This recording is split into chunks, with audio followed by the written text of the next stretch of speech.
Hi guys, welcome to my channel. I'm Eva, a mortgage professional talking all things finance. Now today's video is all about the lifetime ISA. I do already have a video comparing the lifetime ISA to the Help to Buy ISA, but I thought it'd be quite useful just to purely concentrate on the lifetime ISA, primarily because you cannot get the Help to Buy one anymore. So this is kind of your only option. So in this video, I'm going to give you guys my 5 benefits of actually using a lifetime ISA to see whether it's right for you. So without further ado, let's jump right into the video.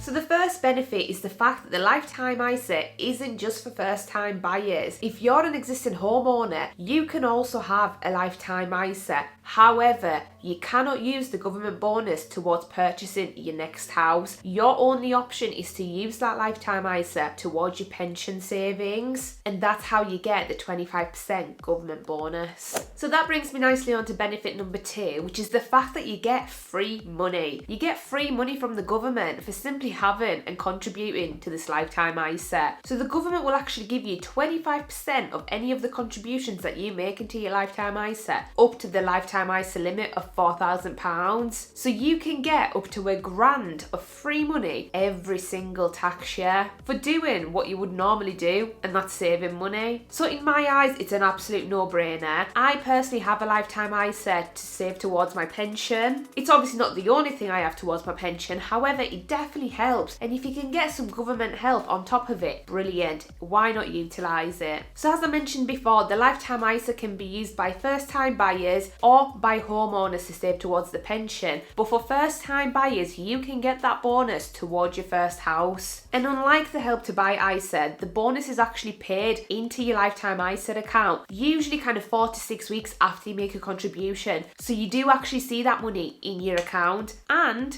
to top it all off, another bonus is the fact that you get interest on that money, on that bonus. So check, check, check. What more do you want? Benefit number 3 is the fact that the lifetime ISA is a standalone ISA type. So in the UK, you currently have 4 different types of ISAs, and that's a cash ISA, stocks and shares ISA, innovative finance ISA, and obviously the lifetime ISA. The combination of all 4 of those types of ISAs has to add up to the £20,000 current allowance, and you cannot obviously go above that. But as I mentioned before, the lifetime ISA allowance is actually maxed at £4,000, so you still have £16,000 to put into your other ISAs. So the benefit here is the fact that you can still utilise either a cash ISA, a stocks and shares ISA, or an innovative finance ISA for your more regular savings that obviously you don't want to put into your lifetime ISA. So that is a huge, huge advantage. As I'm not sure whether you're aware, but with the Help to Buy ISA, that was classed as a cash ISA. So if you had that one,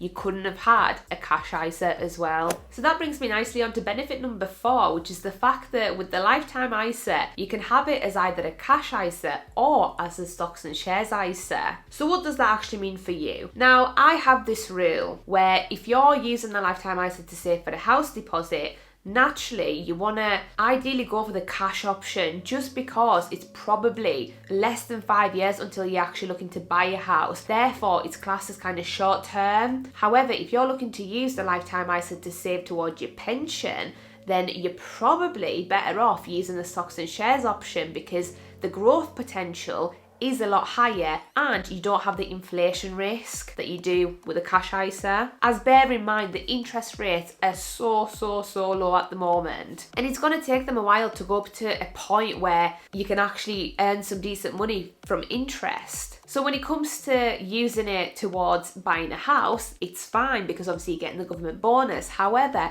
when you're looking to save towards your pension, you want that fund to grow. You want the compound interest to do its thing. And the best way to do that is to use a stocks and shares ISA. But this is not financial advice, so always do your own research. This is purely just my opinion. And the last benefit is the fact that savings within an ISA are actually tax-free. So a lot of people aren't actually aware of the fact that if you're a basic rate taxpayer, so you obviously pay the 20% tax, you have a savings allowance of £1,000 per year. Now what that means is that if you earn more than £1,000 in interest, you actually have to pay tax on that. Now, given the interest rates being so low, a lot of us aren't earning over £1,000 in interest every year. However, there will be people out there that do, and some aren't aware of the fact that you do actually have to pay tax on your interest. Whereas if you have savings in an ISA, the £20,000 tax-free allowance allows you to obviously save tax-free. So that in itself is a very, very big advantage. Now, just something to point out is the fact that the